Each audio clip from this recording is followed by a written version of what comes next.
isn't gonna just blow over. The Zerg won't stop until we're all dead. Vengeance shall be mine. The seven evils are one within me. I am Legion. Stay a while and listen. To ask why we fight is to ask why the leaves fall. You are not prepared. Warcraft players, where you at? Starcraft players, where you at? Diablo players, where you at? BlizzPro's Diablo site is live. How do you feel about playing a neutral race? And what are these demons doing on my Hearthstone board? Welcome to BlizzPro's TwizzCast. Disturbing hallucination. We are hearing voices.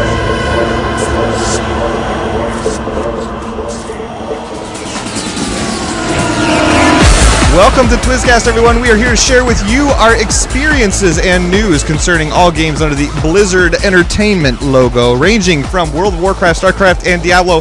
But don't let that introduction fool you. We're going to bring you up to speed on Heroes of the Storm and Hearthstone as well.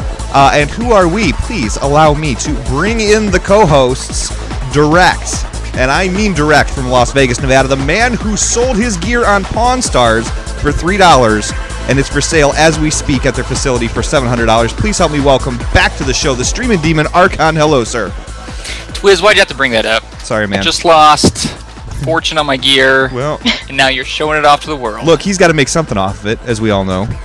I got to make something off of it. So I bought a Big Mac. It was delicious. Oh, gosh. And direct from North Dakota, the Southern Belle and Rogue of Rogues that you never saw coming. It's the lovely and talented Reb. Welcome back, dear. Lick it, boom, boom, down. I had to do it before Hoda could get to it. Hello, stole your catchphrase. Whoa. Hello, other co-host, and yeah, I'm glad to be here. Wow. Wow. Where do we go from here now? Well, let's find out, shall we? From the other side of North Dakota, back from his brief sickness to battle the evil minions of Pandaria while also looking the best visually. It's the Potpally 5000, Hoda. Hello, sir. I got the black lung, Twiz. You got the black lung? Although I am transmog in my greatest lumberjack shirt today, so just saying. That's true, man. That's true. Dude, you would fit in Illinois like you wouldn't believe. Like, you look like my whole neighborhood. Just saying. Got it. Okay. He's actually wearing a fur coat. It's just transmog looking at that. Right. Oh, God, I love it. I love it. I love it. So, for those of you who are wondering, hello, my name is Twiz. Chat room, it's very good to see you guys. I play a Murloc deck, and I'm an alcoholic. But don't worry, I'm getting that Murloc deck thing looked at. So, just so you know.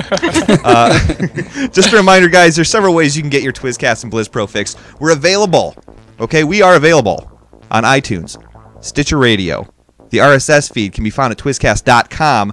The show notes for this episode and all of the things that we discuss can be found in the same place as well as BlizzPro.com. And also, if you'd like to subscribe to our Twitch.tv channel, you will get an email when we go live. That way you will never forget. So, head on over to Twitch.tv/TwizzCast and hit that follow button so you guys don't miss us on Thursday nights.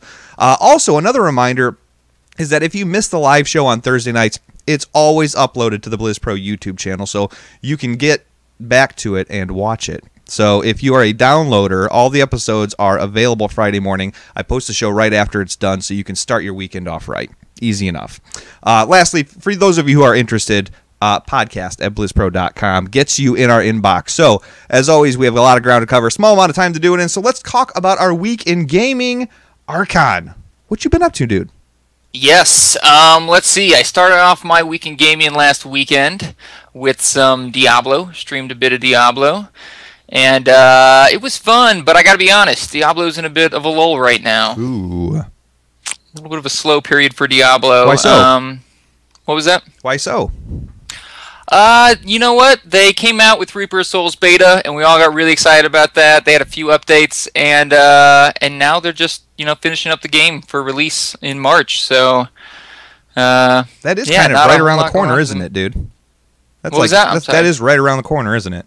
Yeah, Holy yeah. cow. So I'm really excited for the release. I think once the game comes out, it's gonna be a blast. But it's a little hard to get into right now since they wiped it, and the legendary drop rate is low. They say they're going to increase it, but for the time being, it's a little slow. And knowing that you're going to lose everything makes it a little hard to get the motivation to play beta. But I did try out an Arcane Torrent build, which anyone who plays a Wizard Diablo knows that Arcane Torrent is horrible.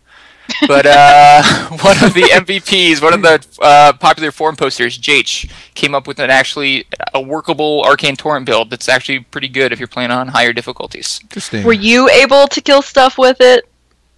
Even I was able to kill stuff with it. Oh man. That's Oh, no, wow. it's good for higher difficulties, but right now it doesn't really make sense to play on higher difficulties.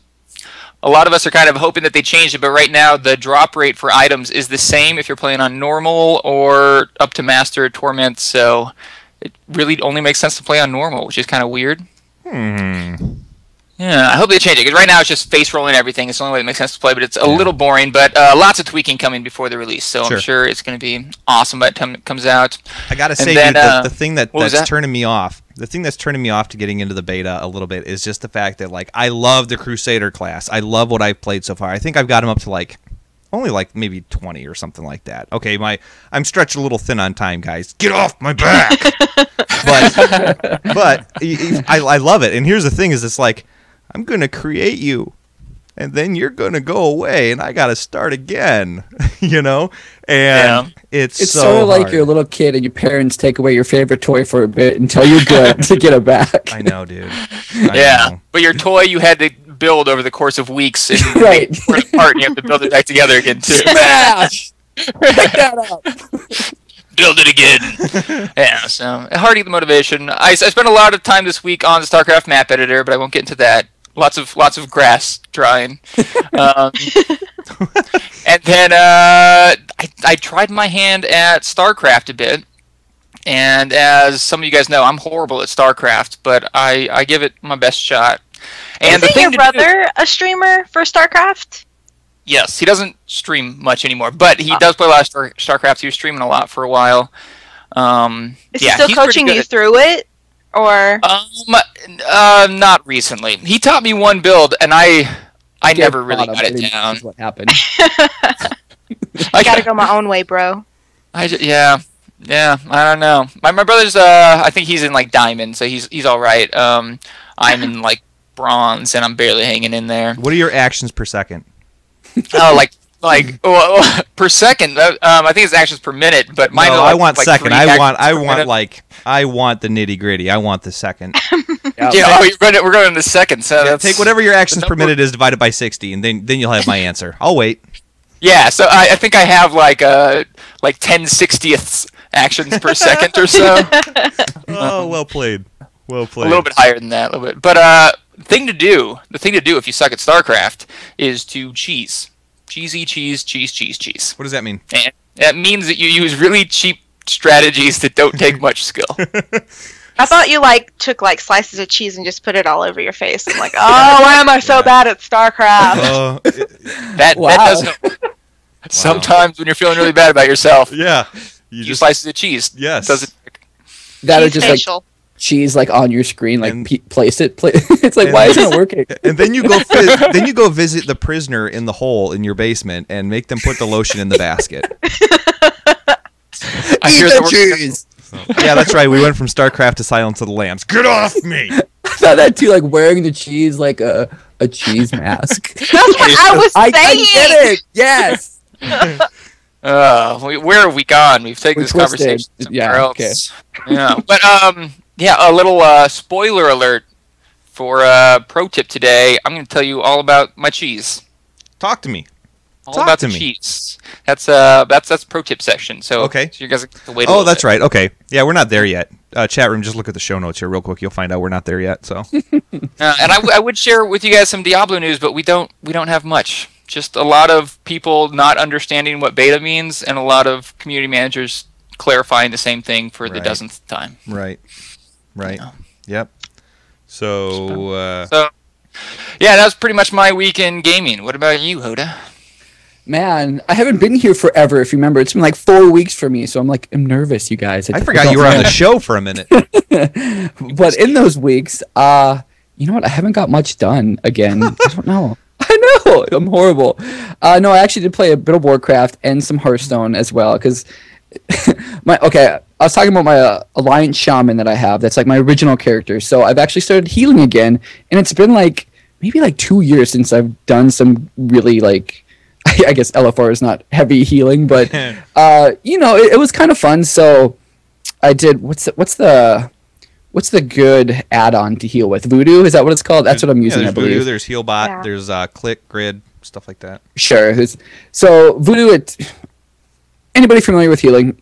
You set it up just how you want it, and it works very well. You feel so fast. Like, I click, I'm like, so good. I heal that person. Awesome. So I've been doing that, but secretly, guys, I don't know if other people do this, but in LFR as a healer, it's like almost an instant queue with no responsibility as like compared to going in with a tank. Because I usually tank, but I actually have to try and tell people what to do. Yeah. So healing is like a breeze because you just sit in the back, click, click. And in that time, Twiz, I think you approve of this. I'm playing Hearthstone at the same time. Yes. Yes. So I really only go AFK for trash, kind of unfollow somebody. On bosses, I'll do it. And I use the 90 seconds on Hearthstone to heal a little bit. Nice, dude. Nice. Yeah, it's classy. I find no fault in that. I find no fault. So. Yeah. So that's been pretty fun. Basically, again, just kind of fooling around with alts and this kind of, I think we're in the lull time in between expansions already. So just playing around with my shaman, doing some rep stuff, and really, really kind of boring. But in other WoW news, nothing has been happening because, I know everybody's been complaining like it's been a slow news weeks. But man, they're on vacation. Give Blizzard employees a little time to recuperate until we start yelling at them again. So giving them a break. But there has been some kind of blue discussion back and forth a bit here. And there's a couple things I want to bring up. I don't know if you guys play it. Well, Reb, you'll know this. Playing a rogue, like melee fights, like in a 25-man raid, can you even see your character and see like, anything that's going around, right? No. It's like one big ball of like white like graphics, right? It's horrible. It's like traps underneath you. There's like all sorts of just crap. And then like healers throw their crap out there. There's priests throwing their little sparkly doodads from one person to the other. It's like a crazy hot mess. Like I just pray to God I'm hitting the back of a boss and that, I'm not turned facing the other way. Yeah, so somebody actually asked this and they responded to it is they're looking a way to tone down the visuals in that melee range, which I really like. And they said it would more to come in Warlords. So I'm really excited to see that because it's, especially when you try to make fights complicated and like stuff on the ground, can't see anything. So I mean, like you can turn up the particle density, but I mean, as soon as you turn up the particle density of the crap that you're trying to look out for in the fight, you're turning up like the particle density on your enchant, on your weapon, on all these different spells that are going out. It's just a big old pain in the booty. Yeah, I'd be happy if you could like just like turn do it off separately. Turn off everybody else's but your own, right? Kind of thing. Yeah. So that was pretty cool to see that they recognize that, I guess. Another thing I saw, another PvP season is coming to Mist, so that's very cool for those PvPers, maybe the one or two of you out there. Here comes the hate mail. Thanks for that. Hey, I mentioned them. That's way better than we've done before in the past. Well. So, I mean, that's kind of something to look forward to, kind of a gap to fill, I guess, between expansions. So that's cool. Right. What else was there? Ooh, speaking of Lumberjack Transmog, how is that a segue? I'm scared to death that that's a segue. Yeah, right. I'm pretty sure they mentioned this, but they clarified Blood Elves and Draenei are being updated, their character models, for the next expansion. So, yeah, no, right? Yeah. Because people, I think it was on their main website, they just said the classic races, the vanilla races. So, but they just had to update those two are being included. So that was exciting to see.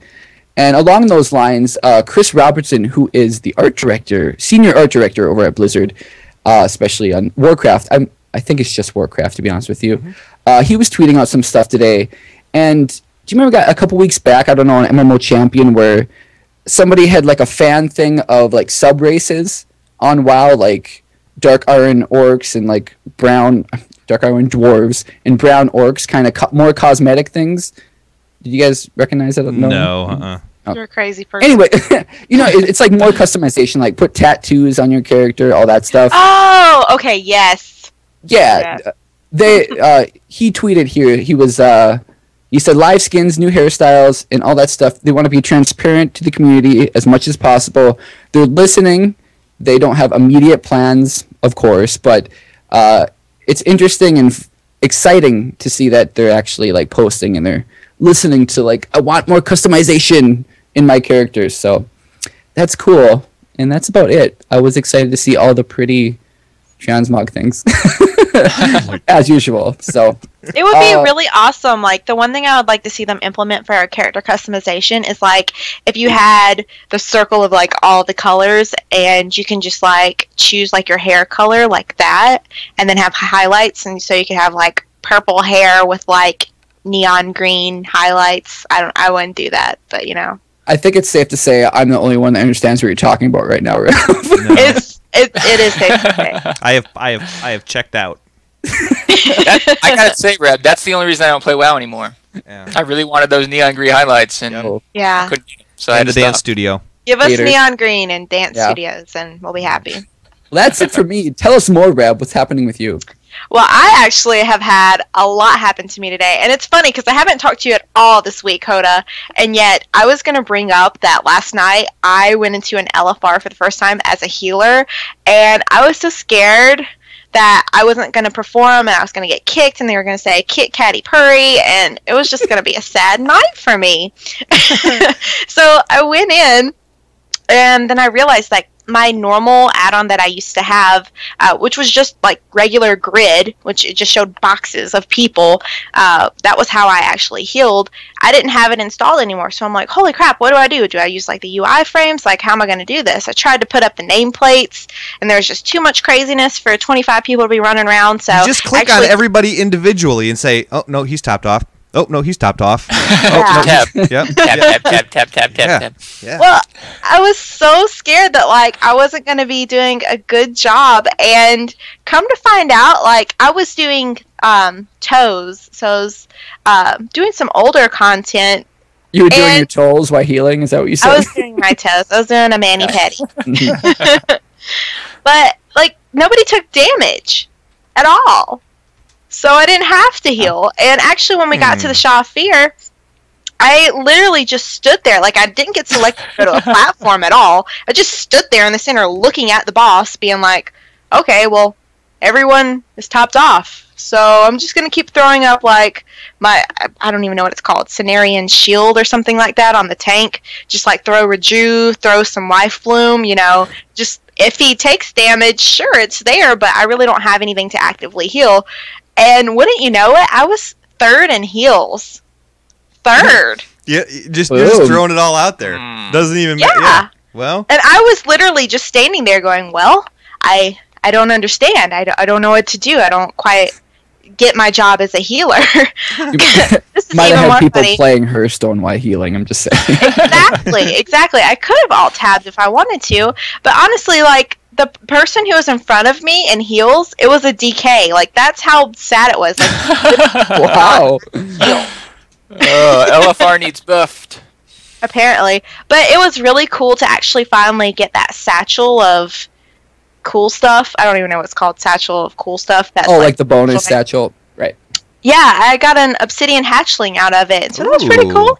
It like inspired me to go in there and stand around and do nothing again. So I'll definitely be checking that out more. In other rating news, our weekend team, which was one of 14 heroic, they were in search of some new team members. So I saw the post on our forums, and I noticed that they were kind of on a low priority considering a plate melee DPS. And I'm not plate, but I'm melee, and I kind of know my stuff a little bit. I had mostly LFR gear. Let's be honest. And I noticed that it was saying that you had to have like a minimum 545 item level, but you had to have at least some progression on your cloak.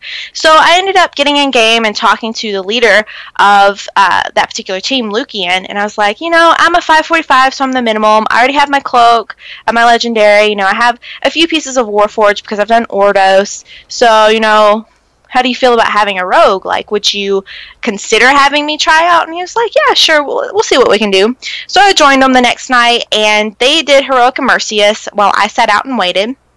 Then they took me in for Fallen Protectors, and some little nub coming in there. I haven't done, like, anything normal. Nothing normal. The only thing I've done on Flex is just the first wing, so I have 0 raiding experience other than LFR. Wow. So I go in and I'm like, so what order do we kill the Fallen Protectors? And they're like, oh, they're all going to be AoE'd at the same time. You're not from around these parts, are you? Yeah. Definitely not. And honestly, like, rolling with those guys, they are so geared out and so good that it didn't matter what I did. I could have I could have stood and poop, and healers would have healed me through it. Fortunately, I didn't stand and poop for the most part. You know, I didn't die on anything that I trialed with. And they just blew it up. Like, it's seriously, like, hardly any, like, mindful knowledge of the mechanics just because they blow stuff up. Just because they are that good and that geared that normal is just, like, nothing to them. Sounds like their back hurts from carrying you a little bit. Ooh. Okay. Ooh, Okay. hold on. Yeah. Hey. I'll get to where they carried me. So the first night I did normal Fallen Protectors and normal Shav Pride, but they did Heroic Immersius and Heroic Nourishing, so they got their second Heroic kill, so they were like on a roll. Then they started working on Heroic Gallicrass, and they ended the night, and they were like, you know, we're going to pick up our progression tomorrow night, and you're invited to come join us after we kill Heroic Gallicrass. You can just do the normal stuff with us, and we'll see how you do, and you can get some gear. And so the next night, I ended up getting to try some Heroic Gallicrass because a team member was having some computer issues, and we killed it. Ooh. Nice. All right. Yeah. So they ended up being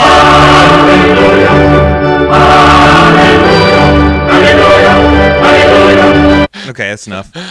they ended up ending the night at 3 of 14 heroic, so that was pretty nice that they got the progression kill. I got to do towers, so it was pretty fun and interesting for me. It's pretty obvious that I had LFR daggers. It's I okay. stayed about 200k DPS, but there were times where it was pretty hard, and I could definitely notice I wasn't in the same league as those guys. But I ended up getting, I think, 7 drops out of the whole thing, like the whole raid. I ended up getting heroic boots. I got my tier chest, helm, shoulders. Now let me ask you this real quick, Rev. Are those the boots with the fur? Or no? Yes. Okay. All right. They went with my apple bottom jeans really well. Then yes, we're talking about the same transmog. I was waiting for a sounder, Twiz. I figured you just had it. Sorry, no sounder. You lose! Good day, sir! We didn't lose, though. When it came Anywho, it was pretty cool, even though I'll admit it, I was kind of being carried the entire time. It was pretty cool to, like, help them get a heroic Gallicrass kill and, like, see that they got progression. Honestly, those healers are so freaking bomb. They can just heal through anything. It doesn't even matter. But I finally have a normal dagger, so I'm not going to go in this weekend with 2 LFR daggers and, like, act like I'm stabbing with pencils, because that's basically how much damage I do compared to them. So, yeah. I have that. Yeah. You guys, Reb and Hoda, you guys think you're going to be doing any of that, like level 60, level 70 rating? Heck yeah. I would love to, yeah. Man, I want to join you guys for that. I hope I can get the time to level up, because that'd be awesome. Oh. Put Diablo down for a little while and pick it up. Remind you of the glory days then, Archon, is that what you're saying? Yeah, I got some nostalgia for vanilla and TBC. Wouldn't mind going back there. Yeah, that'd be super fun. I'm super excited about doing, like, 40-man Molten Core. I think that's what I'm most excited about. Or 40-man Encourage. Yeah. Yeah. Blackwing Lair. I can barely stand 25, man. I just can't wrap my mind around 40, man. I just can't do it. Just can't do it. Imagine, like, healing 40 people. Well, I guess people still do it for, like, world bosses, but... It would be like you. Like, I'm just throwing heals out to anybody. Whether you need it or not, here you go. You're healed. And you're healed. Basically what I did in LFR. Yeah. Basically. Yeah. Yeah, you know, that's what whatevs. like. I'm pro. I'm elite like that. I got carried. It's no biggie. But that was my pretty awesome weekend. Wow. What about you, Twiz? Me? Who wants to hear from me? So, here's the basics of it. There's I'm handling the Hearthstone news pretty much, other than the fact that season 2 for ranked play started today, January 9th. So everything got reset and you can start climbing the ladder again. So that's pretty much the biggest thing that's been happening in Hearthstone. There's been a couple of other live streams and tournaments and stuff like that I want to cover a little, probably next week. I'm going to talk more about those. But anyways, as far as my personal week in gaming, I got snowed in like you would not believe. We got like 1.5 feet of snow, and then we got like negative 45 to negative 50 degree temperatures, like negative 45 to 50 below zero. And I'm here to tell you... Oh, you mean like car washing weather, right? Yeah, right. Well, I'll tell you what. I could cut glass with my glass cutter. Okay? I'm just here to tell you. It. So what does that mean? I'm snowed in. I was actually stranded at my my folks' house an hour away. So we did not have the Hearthstone happy hour this week, and that was why. So what did I do while I was snowed in? I played Hearthstone. Right. Quite a bit. What else And is you there? harassed me. Hey, you had your turn. But no, I did. I played a ridiculous amount of Hearthstone. I actually got a chance to sit down with at Clayton Shelmo on Twitter. He's one of the founders of Twisted Nation, and he and I sat there. We shared Skype screens and played some Hearthstone together. It was beast. But let's see here. I have to tell you guys, I had the most epic battle of battles in Hearthstone. I know you can only get so excited about Hearthstone. I was done playing this particular game. I was like, if that was live streamed, like, they would be showing that replay at BlizzCon. Were you panting? Were you like, I was. I was. I even had my dogs. I had my dog's water dish next to me. I was splashing water on myself. So here's what happened. Okay, I played at BaneStar3022 on Twitter. He played a Pally deck, and I played a Druid deck, and both of our decks were endgame decks. Okay, so here we are. We are both at 19 health, somewhere around like turn 14, 15, 16, something like that. This sounds a lot like when a Pally duels a Druid, and it just lasts forever. It just lasts forever. Yeah. You just get ready. Get ready. So he ran out of cards. Okay, and in case you haven't played a long enough or enough period, that to run out of cards, there's a health penalty every time that you play a card, or every time that you're supposed to draw and you're out of cards, and it's called fatigue. I did not know that. Yes. Yep. It's called fatigue, and every time you have to draw, it gets worse. So I think it starts with 1, and then the next time you have to draw a card, you get 2 damage to your hero, and then you get 3 damage. So, anyways, he played Lay on Hands, which restores health, but then you have to draw 3 cards. And either he was testing it or he didn't realize it or whatever, but he got hit 3 times with like 3 damage and 4 damage and 5 damage. So it ended up that he had 3 minions, and then I ran out of cards, and I had 2 minions. And my saving grace was the Druid hero power that shielded me. But finally, he ended up dying, and I had 1 health left. So we ran each other out of cards and got down to the last health point. And that was, I mean, it was amazing. It was like, seriously, I was blowing up the whispers to him, and he was like, "Oh, dude, if only that was streamed." I was like, "Dude, I know, it was insane." But it's pretty epic. It was crazy. It was crazy. It was like slap your mom crazy. So outside of that, I played the Murloc deck that was built on the Hearthstone Happy Hour, and it's so weird. I ended up getting to like rank 13 or 14, and it was really, really, really, really starting to get difficult. Like, the Murloc deck is like, play everything you have, go straight for the face. Like, that's the strategy.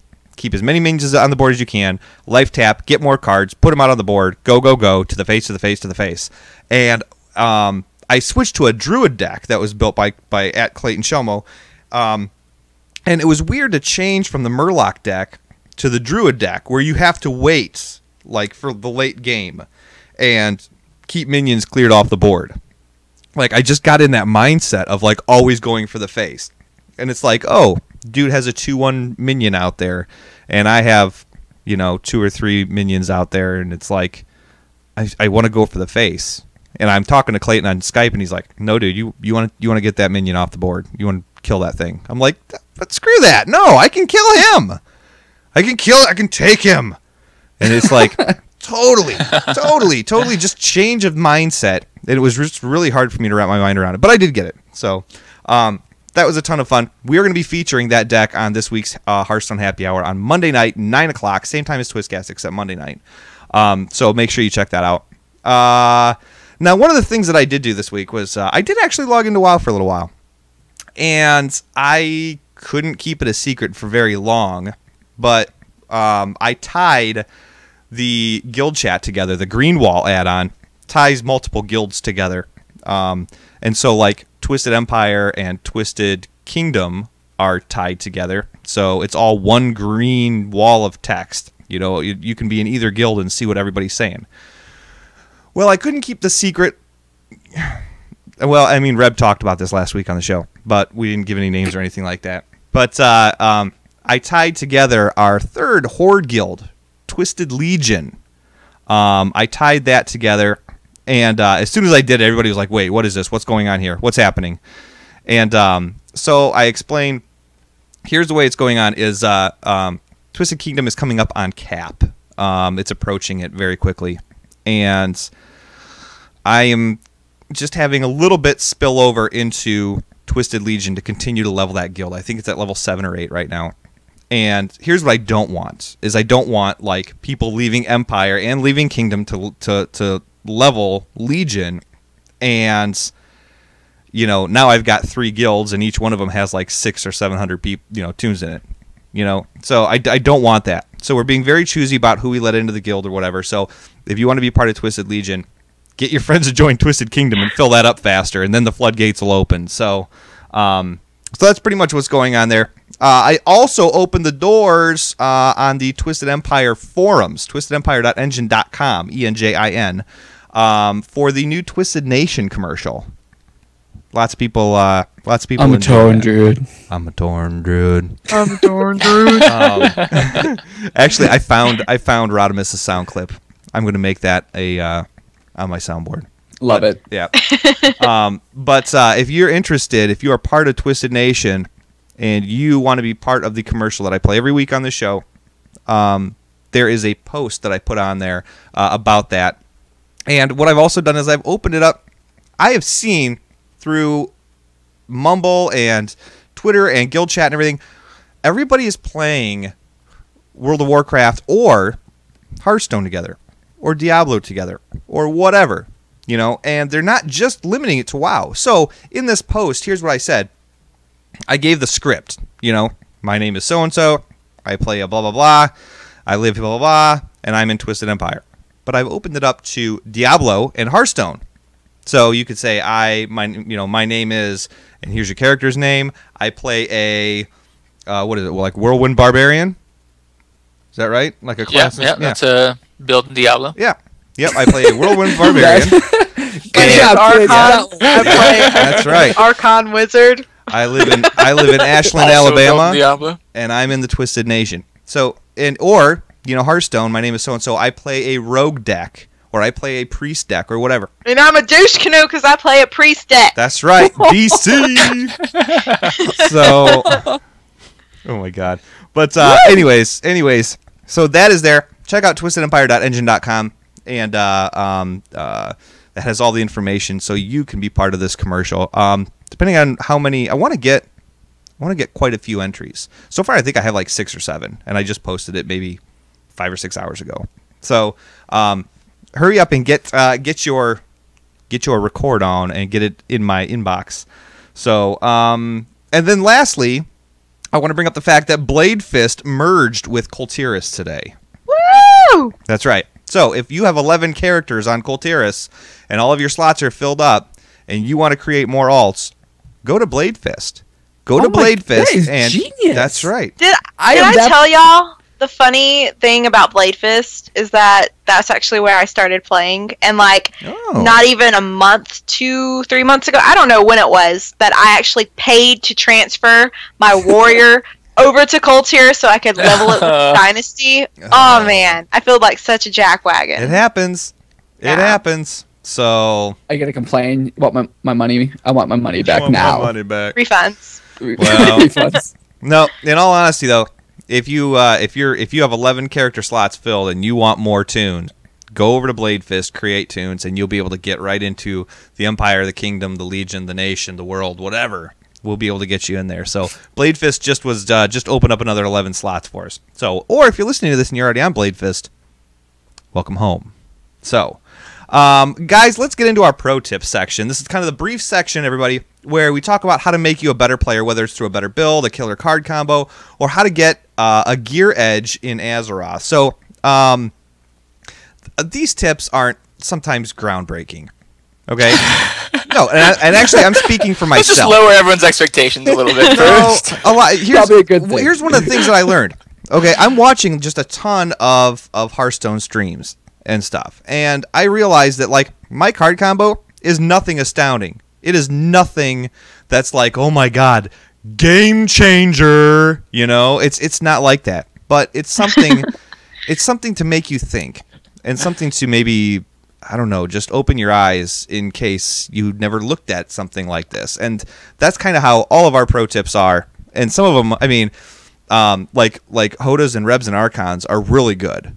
But mine, the bar's kind of lower. Just here to say. Nah. So First pro tip of Hearthstone.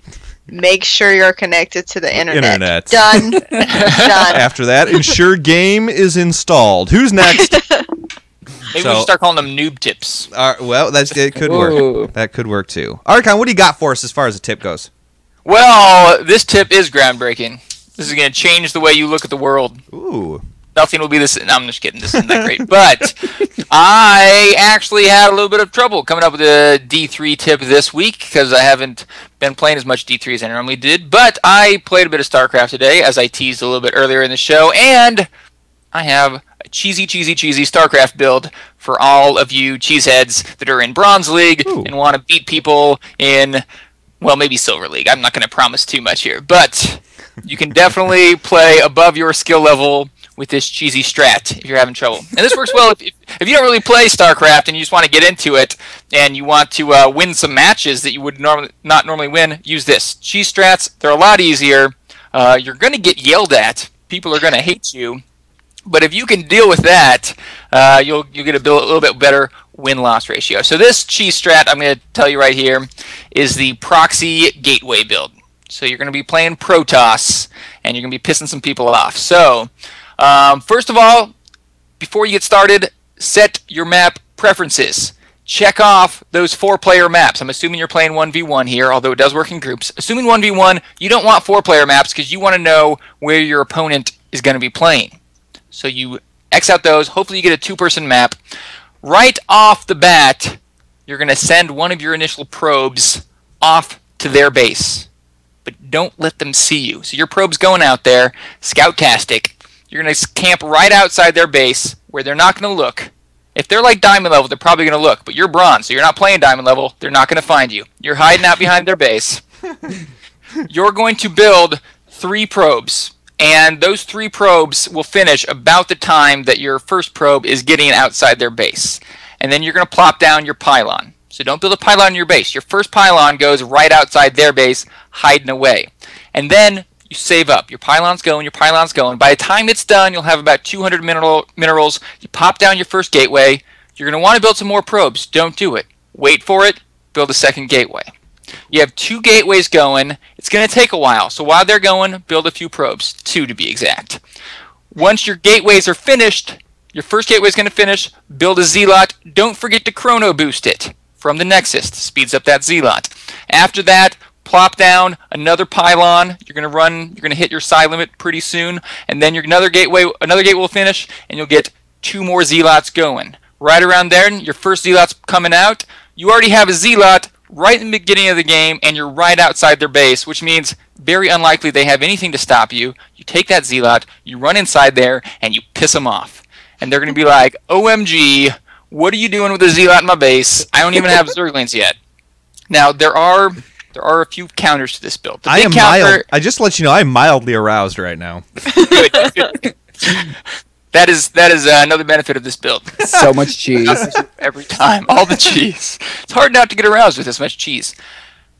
That Zealot is going to piss them off. Now, there's a few counters to this build. Of course, the first one I mentioned is them seeing you outside their base. But these people suck because you're Bronze League, so they're not going to see you. The other two counters are going to be Zerg Rush. If they rush with Zerglings, there's a chance they're going to overpower your Zealots. If you're good enough, you might be able to get them out fast enough. The other counter is if they're Terran and they can turtle up and get some Marines before you have enough Zerglings to destroy their supply depot. Because if they're smart, they're going to repair their supply depot with their SCV. But if you get the Zealots out fast enough, it works 70% of the time, every time.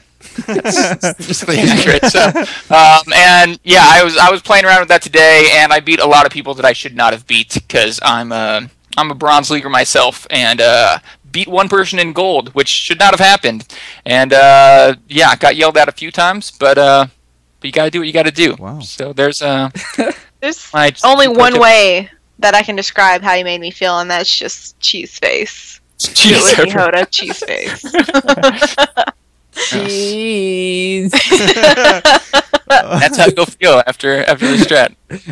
Dude, you know what? That sounds super solid. I have nothing to add to it because I have no clue what you just said. But it was so solid, dude. Sometime. You speak Spanish so fluently. I swear. Sorry, but maybe here a little reiteration. I'll simplify it really quick. 3 probes, 1 pylon, 2 gateways, 2 probes, 1 zealot, 1 pylon, 2 zealot. 2 girls, 1 cup. Yeah, take out those last 2 parts. The rest work great. Okay, fair enough. Oda, what about your pro tip this week? No, wait, I don't want to shortchange. I don't want to shortchange Archon. I was just lost. I'm making light of the fact that I have no idea what you're talking about, but good form. Old cheese bean. faces. Were you not listening? Cheese faces. That's all you need to know. Oh. Cheese. Okay. Okay, sorry. Carry on, Oda, as we were. That was so pro. Why do I have to go next? Pro tip. It's not so much a pro tip as maybe a recommendation. Recommendation. That was a weird word. Anywho, ROADs. Another one of those weird words. Now, back to World of Warcraft. You know, this new expansion is coming out with BA orcs.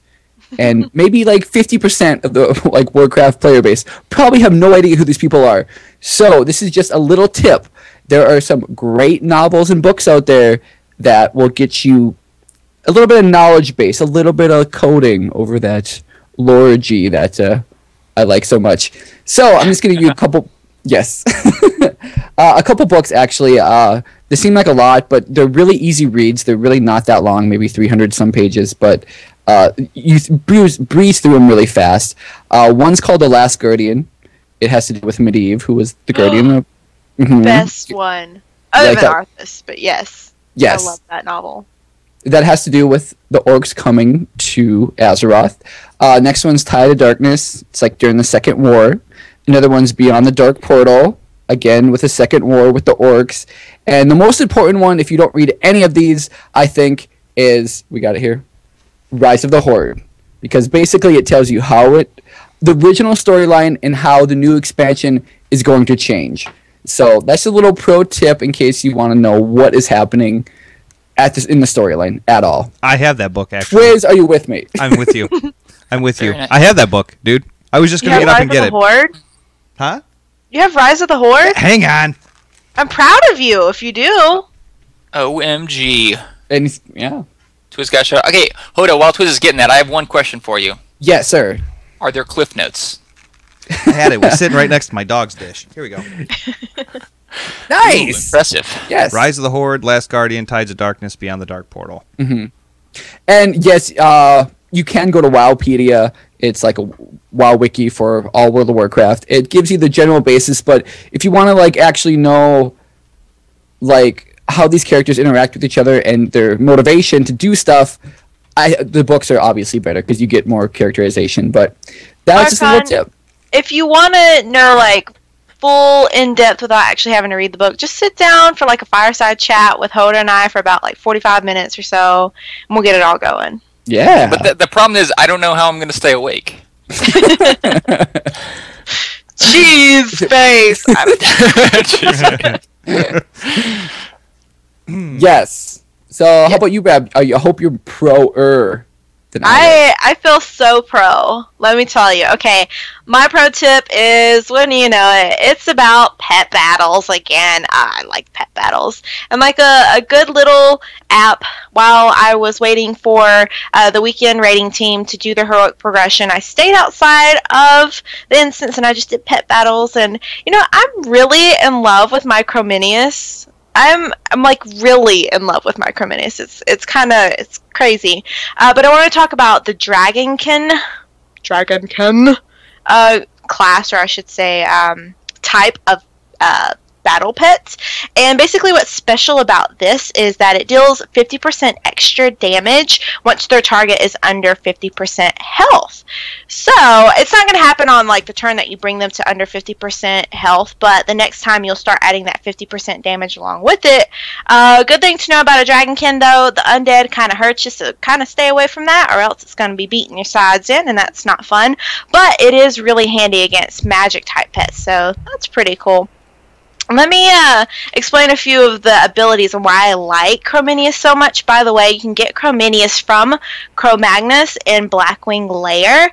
And yeah, he's so cute. He's just adorable. I don't know. I don't know about adorable, but I have to say the fact that you can get a mini Cro-Magnus is reason enough for me to get into pet battles. Heck yeah. Heck yeah. So basically the reason I like him so much is he does have his own heal. It's Ancestral or Ancient Blessing. Yes, Ancient Blessing, where he can actually heal himself up. And he gets this level 15, I believe. But until you get to that level where you can actually heal, you get the ability on your 2 keybind, and that is Howl, and that it will increase your damage by 100% for the next 2 rounds. So that's pretty awesome. So when you're just first leveling them up, you can kind of raffle stomp things just by setting down your Howl, and then your next turn you can just do a really ferocious number 1 attack, which is Bite, and that's pretty simple. Eventually you get like an Arcane Explosion where you can do AoE damage, and you can damage the battle pets who are not actually out and fighting. So that's pretty nifty. I personally prefer the Bite just because I like direct damage, just knock them out.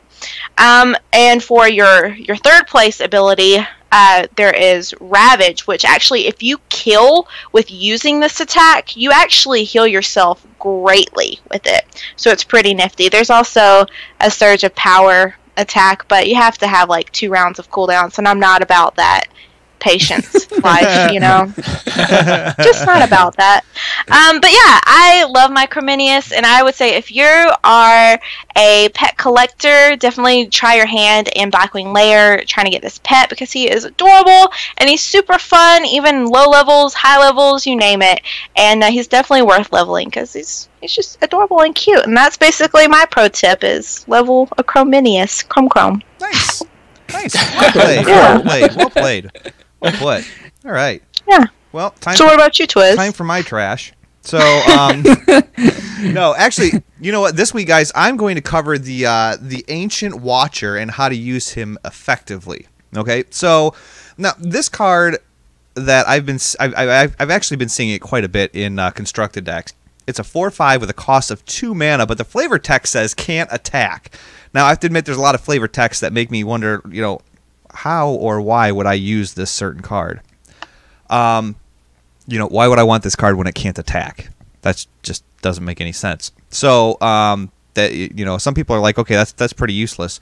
Well, the card that complements the Ancient Watcher is a Silence. Your best bet is an Ironbeak Owl that's also a 2 mana cost. So many people think that a Silence means that you have to use it on your opponent's minions, but that's the beauty of this game. It's not always what you think. So, in a perfect world scenario, on turn 2, you drop a useless 4/5, which is a huge card to have to take care of at the beginning. On turn 3, the Ironbeak Owl silences him, and you can start doing some great damage that's hard to deal with early in the game, as well as have another minion on the board That's a 2/1. So for removal, your opponent's going to probably have to get rid of some pretty nice cards at a very early stage in the match, and that could possibly make or break you later on in the end game. Another thing to keep in mind if you're playing a priest is that this sits at 4 attack. Okay, so you don't have to worry about like Shadow Word Pain or Shadow Word Death taking out a commission. It sits in that sweet spot. With 5 health, it's almost impossible to get rid of with any kind of AoE like Holy Nova, Lightning Storm, or Hellfire later on in the game. So if you have to hold out for your Iron Beak Owl, you're still going to be in good shape. Try to keep the combo in mind if you're going to be dropping minions that could buff him ahead of time. So if you're planning on dropping him around like turn 6, maybe put out your Direwolf Alpha down on turn 5 to give him a +1/+1 advantage right out of the gate. Lastly, if nothing else, this is a great answer to annoying early game taunts like the Void Walker or to help chip away at the Spirit Wolves without having to trade a minion. So that's kind of my tip right there. So that's cool. This has actually happened to me before, and even JR in the chat room mentions you can buff it even more with like a Sun Fury Protector or a Defender of Argus, which give it a taunt, and then buff it up, and then silence it. It's happened to me. I'm like, who would play this worthless card? I know. And I got owned by it big time. Yep. It happens. There's so many. I always see cards where it's like, I thought that was totally useless. Yeah. I thought that was complete and total crap, and then come to find out it's like, oh, this is how you make it unbelievably freaking awesome. I see. That makes sense. So, oh gosh. All right, guys. Well, you know what? That's going to take us to our very first break, but we're going to be back like literally in like 43 seconds to cover all the latest news in gaming from Blizzard. So we're going to take a quick commercial, so make sure that you tweet a friend, Facebook a friend, talk to a friend, call a friend, love a friend, hug a friend, and tell them that you're listening to episode 79, TwizzCast.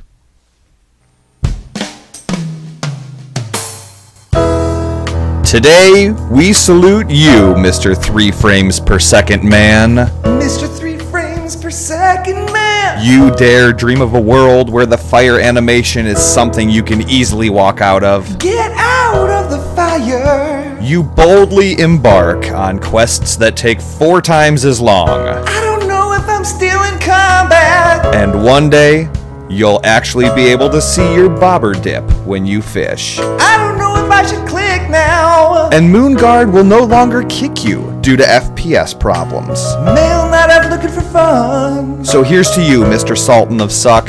DoghouseSystems.com can build you a rig and put you back in the game with the rest of us. You deserve it, your raid team and arena team deserve it, and so do the rest of us. Mr. 3 frames per second man. Go to DoghouseSystems.com and use the coupon code TWIZ at checkout to double your memory. TwizzCast would also like to remind you to game responsibly. This is Matt Yang King from World of Warcraft and the creator of the World of Steam, and you're listening to TwizzCast. What do you think? I like turtles. All right. He's climbing in your windows. He's snatching your people up. To me, it look like a leprechaun to me.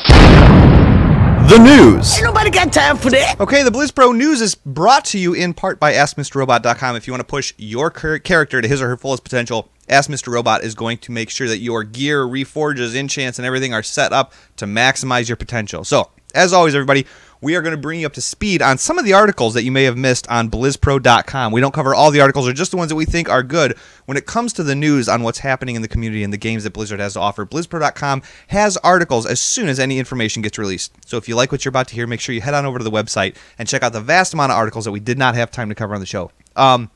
Real quick, I wanted to, before I forget, you guys want to hear something really cool? So sure. I play that Doghouse Systems commercial and everything. Do you know what Doghouse Systems is doing?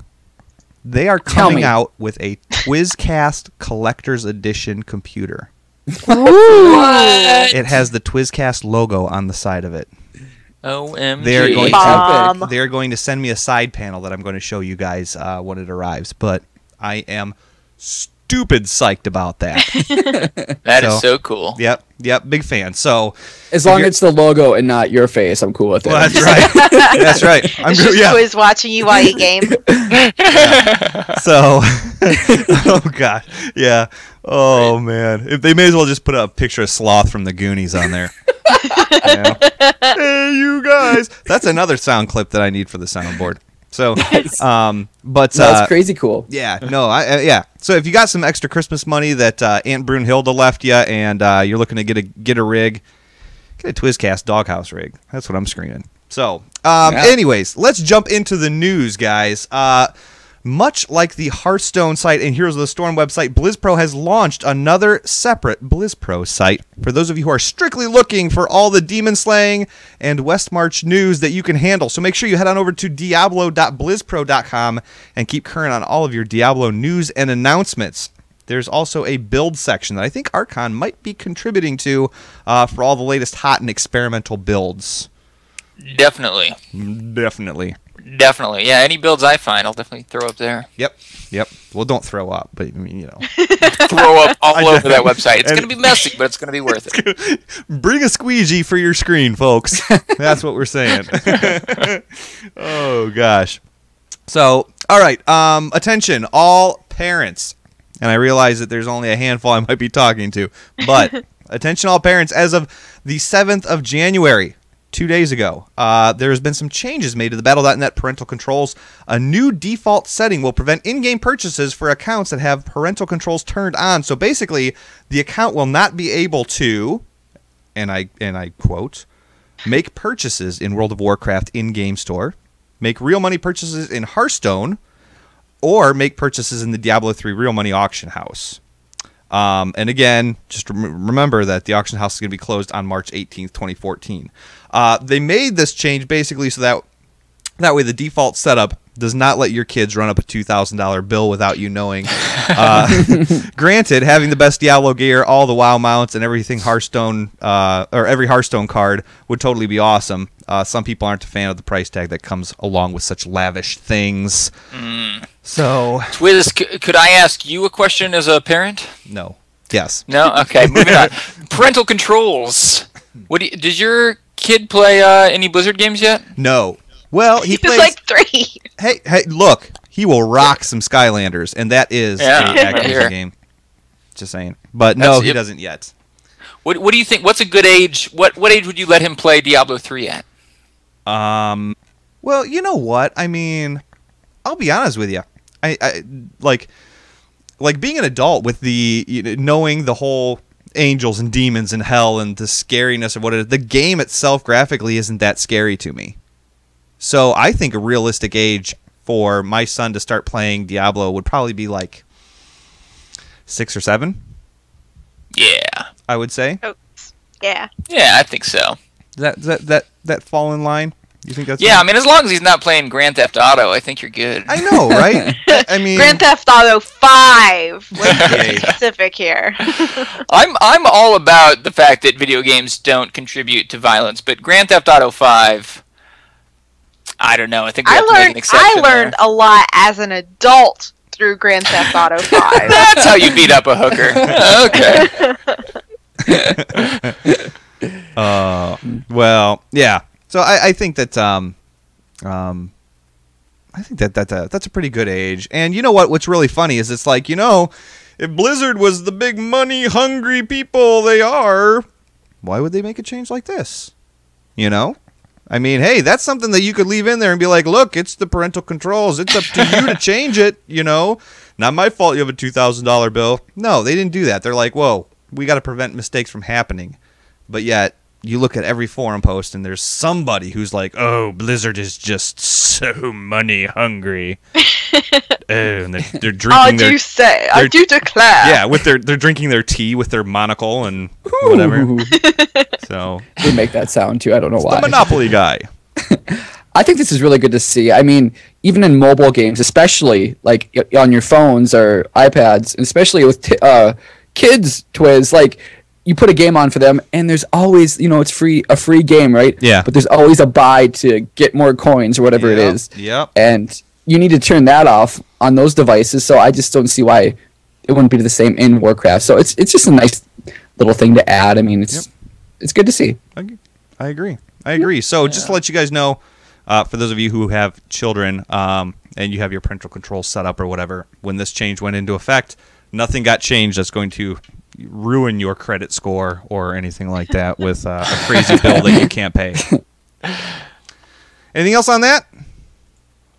think we're good. Anything else? We're good? Good on parental controls. Good deal. So I'm going to have the link to this article in the show notes. There's a little bit more about that, about it on there. So, make sure you're checking all these out. All these articles that we cover, guys, are kind of paraphrased a little bit. There's more to the article than what I'm reading, but it's just to let you know what's out there so you can check it out for yourself. So, okay, everybody, there was an article that was written about a neutral race and should it be played. Okay, here the basics are this. Okay, a few weeks ago we talked about a guy who had never left the Pandaren starting zone and gathered herbs to level his tune. Okay, the last time we reported this, he was somewhere around level 58.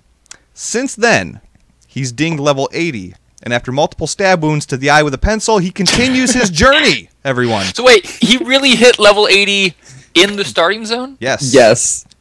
Picking herbs. Picking herbs. Picking herb. So even when Didn't he they're also gray? mine too? Maybe. So they give you a little bit of experience even if it's gray? Yes. He would like drop it once he got to a point where he couldn't receive experience from it anymore. Yes. And then he would pick it back up and do it again. Wow. Over and over again. Why? Right? Right? Oh, sorry. I didn't mean to interrupt. Go on. No, it's okay. I know you're only asking the same question everyone else is. So anyway, all of this having taken place, an article was written by BlizzPro editor Crow asking if neutrality should be an option. He gives reasons that hold ground on both sides of the fence, okay? Some players don't want the confrontational Horde and Alliance rivalry.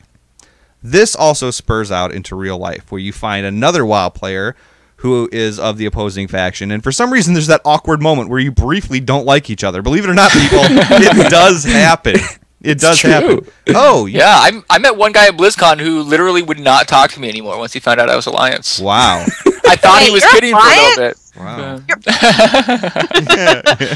the podcast. That's when I got kicked off. Shouldn't have said anything. It's okay. It's all right. It happens, man. I mean, I don't know.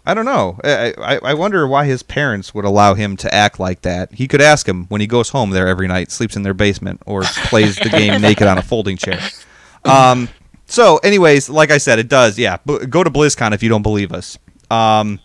But here are some reasons that he came up with in favor of neutrality. Okay, first off, he says, not everyone likes the faction war.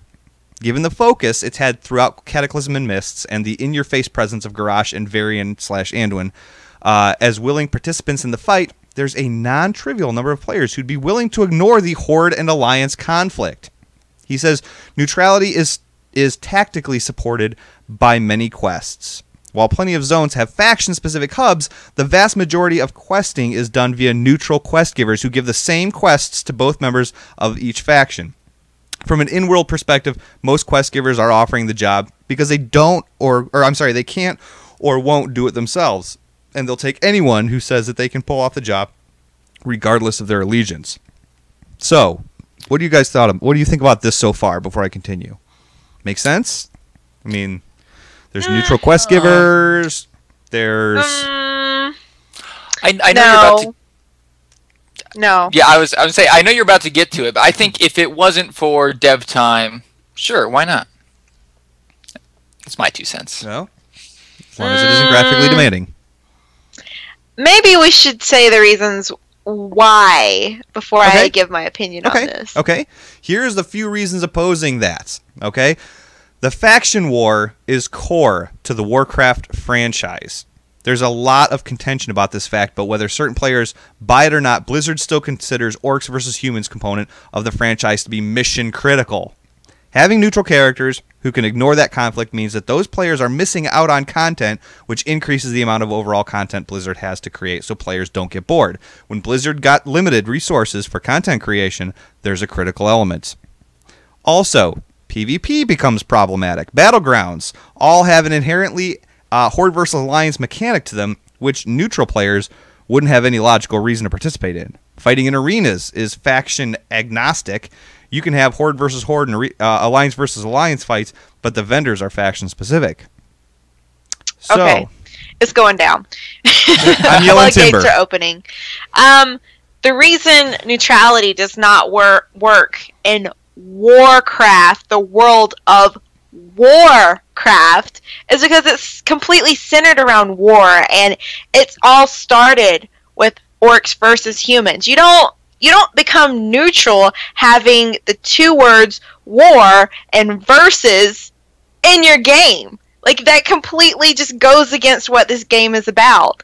And on another note, okay, I know I'm going all over the place on this, but I'm just completely against neutrality. There are games out there, like, say, StarCraft. StarCraft 2, you can choose to compete as Zerg, Protoss, Terran. There's Battlefield 2, or not Battlefield 2, PlanetSide 2, where you have, like, the three different color people, but the problem is you're all still fighting one another. Nobody is neutral, and I just don't like this idea. Like, you're meant to be sparked and have an allegiance to a faction and say, like, oh, this is what drives me to want to do this for my faction and be a part of the story. And you have a certain identity as a character being a part of a faction. So neutrality is like saying, I'm a vanilla person, or not, I shouldn't say vanilla person. If I were a drink, I would be water, because that's how boring I am. Okay, I have a counter to that, Reb. Let's keep in mind it's World of Warcraft, not World of Lorecraft. Ooh. Whoa. Warcraft. Jeez. Okay, orcs versus humans has not been the main conflict. Not that I would know. I'm not really into lore. But since TBC, we haven't really been concerned with that. Just because you're not Horde or Alliance doesn't mean you're not involved in the storyline. And I think taking a neutral stance is actually a pretty extreme stance to take. Look at Switzerland. So I think that it would work just fine. I think the problem here is that people, if they were given the option, if it was like, do you want to be Horde, Alliance, or neutral, a lot of people would choose neutral, and then they would get less content, or they'd be less involved in certain things, unless, of course, the devs went through and made an entirely different storyline for the neutral faction, and players would complain. Players would say, oh yeah, neutral's not as good as Alliance or Horde, and then... Because they're water. If you're water and you choose neutrality, you're a boring person. Okay. All right, Reb, I'm going to try to argue you a little bit too, because I'm actually kind of for neutrality, because you mentioned vanilla players, and being one of them, it was a little more, of course you had Alliance and Horde characters, but it felt more neutral, meaning it wasn't until Cataclysm and, like the thing says, Mists of Pandaria, where the war came, like, in the front of the story. Like, the war between the Alliance and Horde was, like, kind of in the background, and you dealt with these bigger world issues, like, you know, the world ending, rather than fighting each other, then stopping, then fighting the big bad. So I think it just felt more open and more having a neutral race. You can just do more things, like, with content, I believe, than trying to have, like, a driven, like, especially in, like, Myst, right? It was kind of linear, especially with raids. Like, they want to bring the story somewhere, so they have to go this way.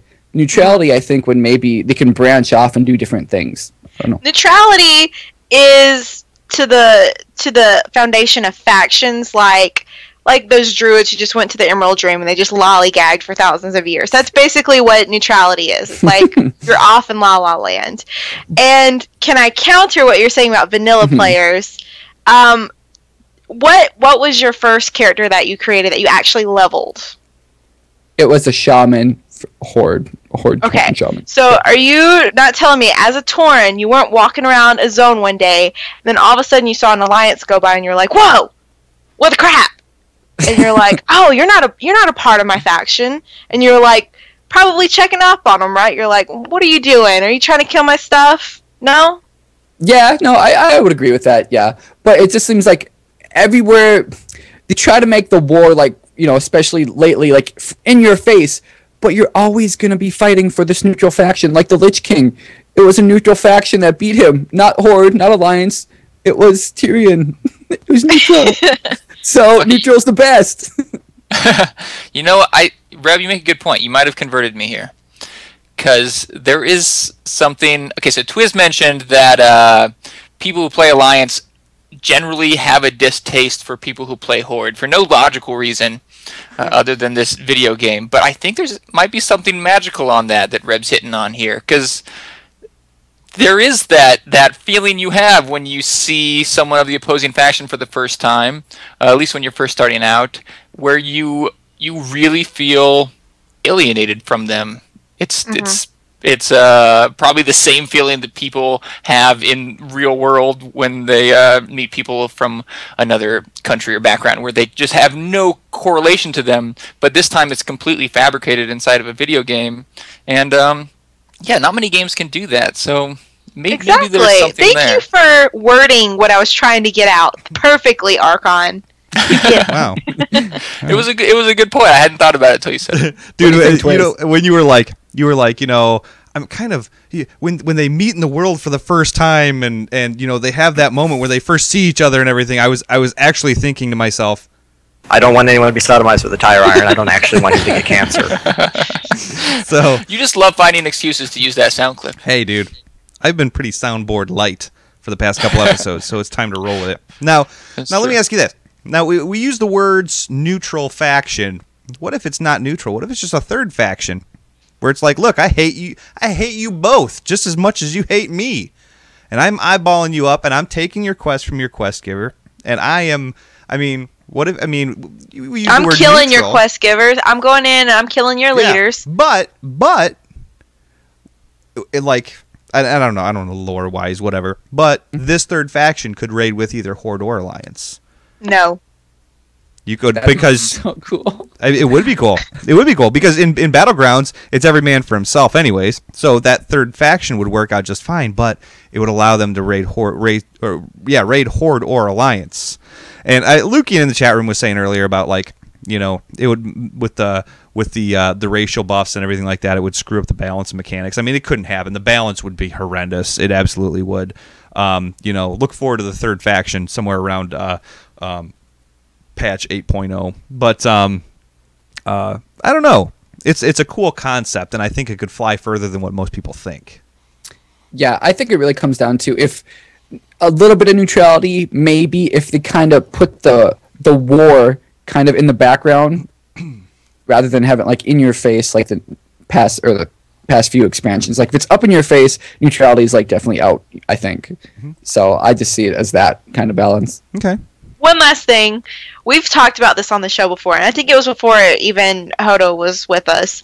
And I specifically remember having this conversation with you, Twiz, and I had mentioned, I was like, if they ever do include a third faction, my guess is what they'll do is it'll be the Kirin Tor. And you will have the same members that you could be of a Horde or Alliance, but you just chose to go Kirin Tor. IDK. Blue Sky Theory Crafting. Kirin Tor is Alliance now. I think if they were going to do a neutral faction, it would make most sense to do it after you hit max level. Once you got to max level, then you could do maybe some really epic quest chain to kind of break your faction bounds. And you could do this RP quest chain where Grosh and let's just say Vol'jin killed your wife because she was allegiant to Grosh and you couldn't get over it that Vol'jin killed her. So you went on your own. You went on a drinking binge for 60 days and 60 nights. Blizzard, hire Reb. She's got it. Yeah. Got it down pat. I'll let you. I'll put her on loan to you, but she's got to be back on Thursday nights. So. Well, do you know what? I'd like to know what you think. Hit me up, podcast@blizzpro.com. I really want to know what you think about this, whether it'll fly, whether it won't fly, the pros, the cons, and also check out the article because there is a lot more reasons that I'm not listing on this show that he gave for why they work, why they don't work. So make sure that you're checking that out. So, yeah. Anyways, moving right along, a hot fix to increase damage output for several classes and specs perceived by the World of Warcraft development team to be underperforming compared to their peers has now gone live. Frost Death Knights had their melee attack speed increased from 30% to 45% with Icy Talons. Unholy Death Knights went from 25 to 35% strength increase from Unholy Might. For all you hunters out there, Aspect of the Hawk now increases range attack power from 25% to 35%, and the talent Aspect of the Iron Hawk now increases ranged attack power from 25 to 35% as well. Ellie Shamans, where you at? They had their elemental focus damage increase from 15 to 20%. Not a huge increase, but every little bit helps, I suppose. The one thing that I noticed with all of this is that even through these buffs, the community has basically responded with comments like, "You're fixing classes that are already overpowered," and there's other comments like, "Why don't you nerf frost mages and other higher end classes instead of buffing the other ones?" I love the fact the community always knows better than the people who actually spend their lives creating the game and tweaking its creation. You know. Well, one thing's always true: your class is the most underpowered. I know, It's right? true. Oh, wait. Thanks for agreeing with me, Archon. Yes, My it's class always is true. the most underpowered. Well, maybe to get some good daggers, Reb, you wouldn't be so bad. Maybe if I stop LFRing heroic monsters. No. I think I saw a Blizzard CM say it once that you know your game is balanced when every class is complaining equally. Oh, that does make Yes. sense. That does make sense. On that note, can I just say I completely forgot to mention this with like Warcraft news, but I'll go ahead and slide it on here now. Ian Hezekostas, he's now on Twitter. He's at WatcherDev. He is the lead encounter designer. Yep. So yeah, you should definitely follow him. Check him out. Yeah, and if you want, you can go back to episode 19, where we talked to him all about all the cool stuff that was coming out in Cataclysm. So, right. We're on a year. Yeah. Nice. Yep. You can hear about what ended up happening and what ended up not happening. So, but yeah, you know what? I read through those. I was very, very happy. Even though I don't play any one of those classes, I do want to get back into my Death Knight though. I do miss my Death Knight. That's the one class where it's like I pick it up and it's like, why did I stop playing this class? And then I put him down for some stupid unknown reason, and then he sits and collects dust. So It's really easy to pick it back up because you just press your keyboard like this and you DPS. Or you tank, either one. That's pretty fair statement. I'm not gonna lie. Yeah. Yeah. So, all right, guys. I am going to blow your mind here because this is insane. This is cats and dogs living together in sin, mass hysteria. Just when I had almost lost faith in the semi-self-entitled community base that makes up a large percentage of the people on the other side of the Hearthstone board, a diamond in the rough has been found that truly wants to step forward and help make things better. Actually, in this particular case, 2 diamonds were found, and they go by the name Dexister371 and Dr. Z. These guys personally created 2 separate Hearthstone playboards to mock up what it would look like with a Diablo theme and a StarCraft 2 theme. Dexister 371 even took the liberty of giving his particular Hearthstone board a name. He called it Soulstone, Heroes of Pandemonium. Both of them look amazingly brilliant. Here you go. I'm going to throw them up here on the screen for those of you watching at home, playing the at-home game. They look awesome. Yeah, both of them look amazingly brilliant. And when some people caught a glimpse of the boards, they immediately thought that this could be a very real possibility. And I have Is this to say, real? I could just see people doing that. Is this real life? We all went there. But yeah, you know what? I mean, it looks...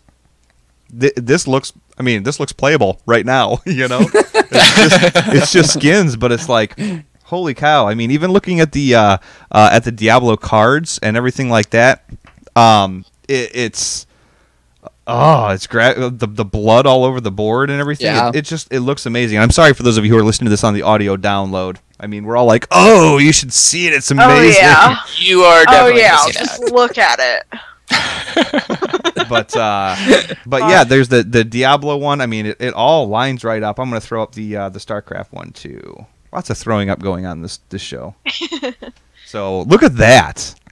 I mean, and even like the mana crystals, they look like thespian gas type crystals. I mean, it all jives. Yeah. What do you guys think? Talk to me. Yeah. One word comes to mind. It's Yeah. just sexy. That's all. That's how I feel. Sure. You know, I really like that. On the Diablo one that you just showed, we have Malthael and Diablo as like the 2 champion classes, I guess. I mean, it'll be kind of difficult to like choose a champion class for Diablo. Not so much StarCraft, but Diablo. But it's kind of cool. Yeah. No, I completely agree. So you know what? I think it would be cool, like on the StarCraft map, Let me go back to that one more last time here. I think it would be cool to, like, if you had a drone card that you could send over that looks at 2 cards that your opponent has. Oh, yeah, that'd be cool. You know what? I mean, like, they could do that. They could make that kind of stuff work. They could make that happen, you know? So I pose this question, everyone. If you could pick a direction for Hearthstone to go, which would you choose? Okay, you've got 2 options. Option A, have separate boards that were strictly dedicated to a certain Blizzard franchise game and no other characters. Or, option B, have the same board we currently play on, but have new heroes and minions introduced from other games. Now, keep in mind that you could be playing Tyrael in the middle of Orgrimmar or Stormwind. You know, it may not look like, but that's where Hearthstone started, and, you know, that's all about the game. It's not where it's being played. You know, it's introducing characters to the game that it was started on. So, option A, option B, talk to me. What do you think? I think this is, yeah, I think it's really exciting, and it's really fun to see these visuals, and fans of Diablo and StarCraft really want to play this.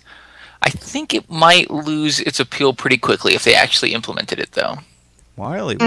Why is that? As in separate games, do you mean? Or I mean, if we just add either way, I think if we had separate games where we added it in, I think we would get over it.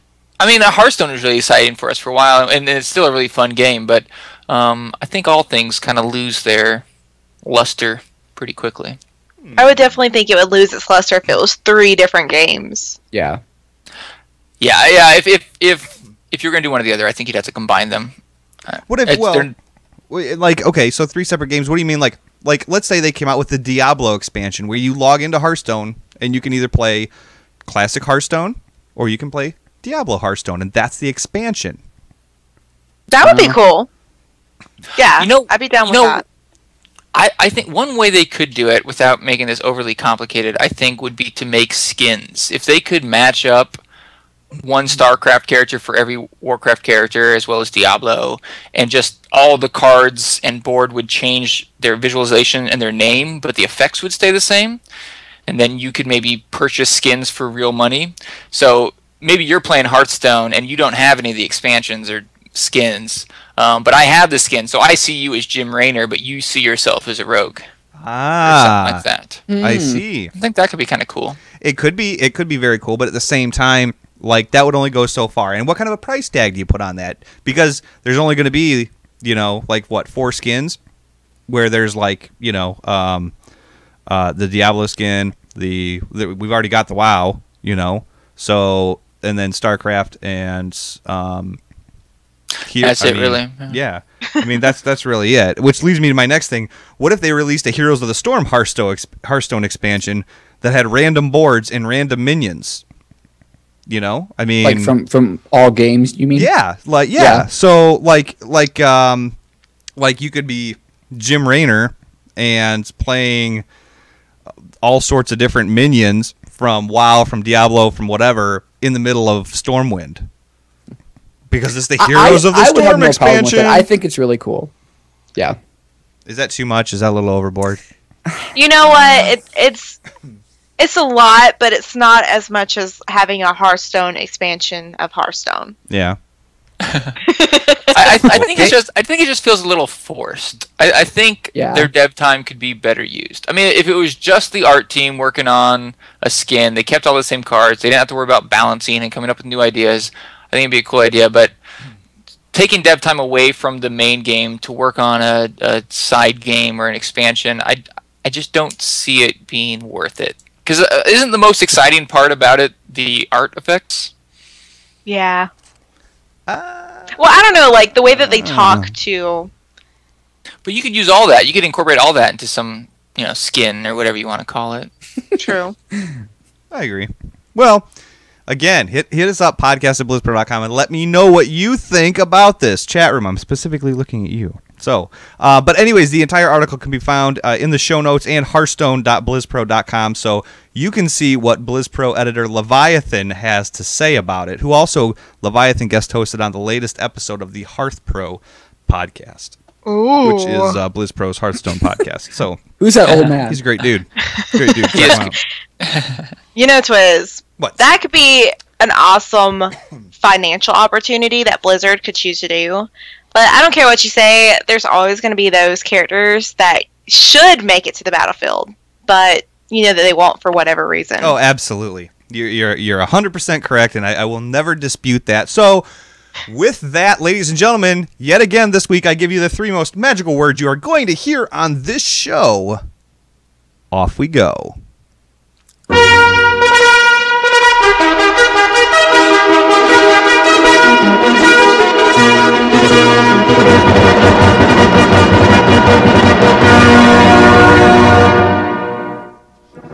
The top 10 characters or items that won't make a Hearthstone appearance regardless of what expansion comes out. Ringing in at number 10, Gammon.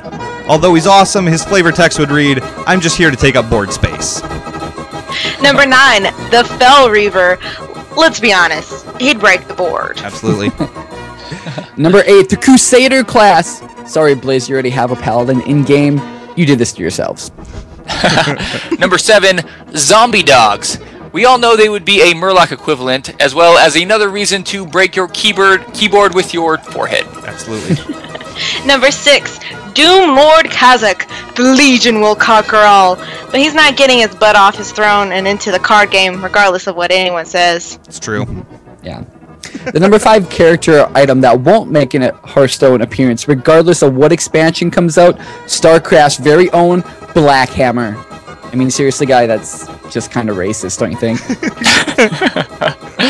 Number 4, Diablo character, Squirt the Peddler. Be honest, who's going to choose a card named Squirt the Peddler? I mean, I'd be wary of his... Exactly. Number 3, the Headless Horseman. Sadly, though, I can't think of a better minion that throws his head around and says, "Get back here, you idiot." Totally. Number 2, Deckard Cain. He'd be a very weak card, and all he would do is stay a while and listen to the sound of him getting his butt handed to him. And the number 1 character that won't make a Hearthstone appearance, regardless of what expansion comes out, when you can choose between Ashbringer, Doomhammer, Gorehowl, or the Sword of Justice, I am sorry, but it kind of stomps all over picking the miniature Winter Veil tree. I'm just saying.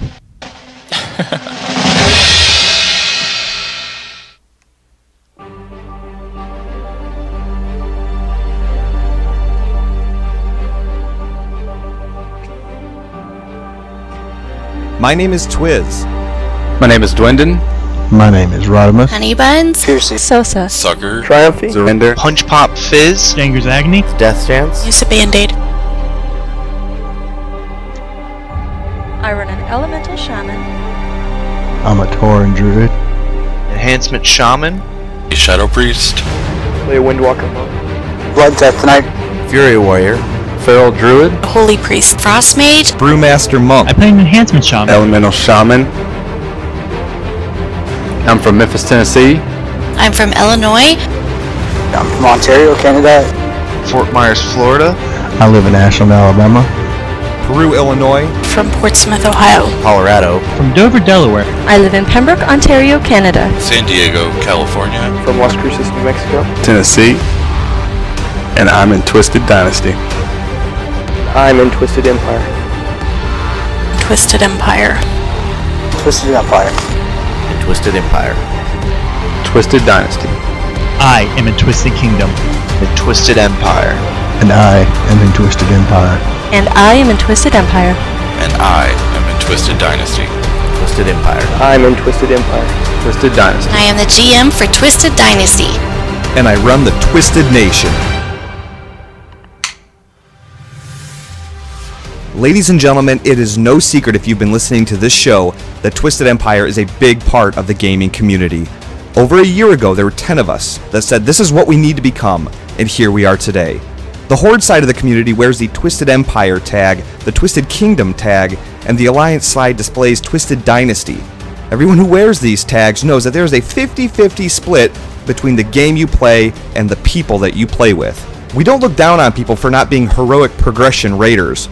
We also don't look down on people who ask honest questions because they just don't know the answers. I owed it to myself to be surrounded by people who want to enjoy the game. And let's be honest, so do you.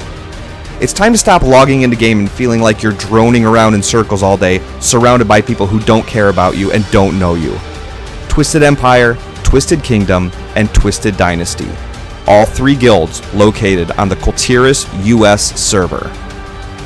Welcome home.